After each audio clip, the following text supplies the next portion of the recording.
صل على رسوله الكريم أما بعد أعوذ بالله من الشيطان الرجيم بسم الله الرحمن الرحيم وقضى ربك ألا تعبدوا إلا إياه وبالوالدين إحسانا إما يبلغن عندك الكبر أحدهما أو كلاهما فلا تقل لهما أف ولا تنهرهما وقل لهما قولا كريما واخفض لهما جناح الذل من الرحمة وقل رب ارحمهما كما ربياني صغيرا صدق الله العظيم. بڑا خوش نصیب ہے وہ جس نے پایا ماں باپ کا سایہ، کہ بڑا خوش نصیب ہے وہ جس نے پایا ماں باپ کا سایہ، برتاؤ کیا حسن و سلوک کا اور جنت میں گھر بنایا، پھیرا ہے جس نے اطاعت والدین سے رخ سرور، پھیرا ہے جس نے اطاعت والدین سے رخ سرور، ہر موڑ پر میں نے ان کو ناکام ہی پایا. محترم حضرات، سامعین اکرام اور میرے تمام عزیز ساتھیوں، السلام علیکم ورحمۃ اللہ وبرکاتہ. اللہ تبارک و تعالی کا بہت بڑا فضل و کرم ہے کہ ہم تمام لوگوں کو اس دینی مجلس میں بیٹھنے کی توفیق عطا فرمائی.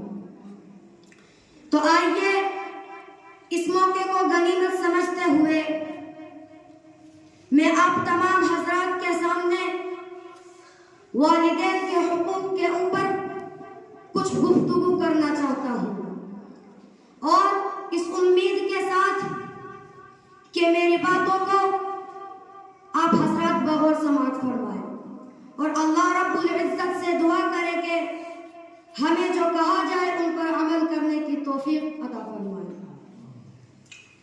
میرے دوستو، خطبہ میں نے جن آیت کریمہ کا سہارا لیا ہے، اللہ رب العزت نے اس آیت کریمہ میں 6 چیزوں کا حکم دیا ہے. کتنے چیز کا؟ 6 چیز. اللہ نے اس آیت کریمہ میں سب سے پہلی چیز کا حکم یہ دیا ہے کہ میرے سوا کسی کی عبادت نہ کرو، بلکہ تم اپنے خالق حقیقی کی فرما برداری و اطاعت کیا کرو، کیونکہ وہی تمہاری پرورش کرنے والا ہے. اور دوسری چیز کا حکم یہ دیا ہے کہ تم اپنے والدین کے ساتھ حسن و سلوک کیا کرو، یعنی ان کے ساتھ اچھائی کا برتاؤ کیا کرو.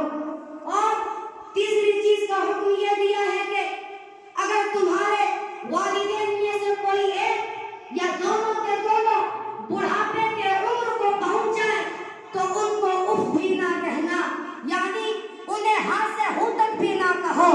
اور چوتھی چیز کا حکم یہ دیا ہے کہ انہیں کسی بات میں نہ جھڑکو. اور پانچویں چیز کا حکم یہ دیا ہے کہ تم اپنے والدین کے ساتھ ادب و احترام اور نرم لہجے میں گفتگو کیا کرو.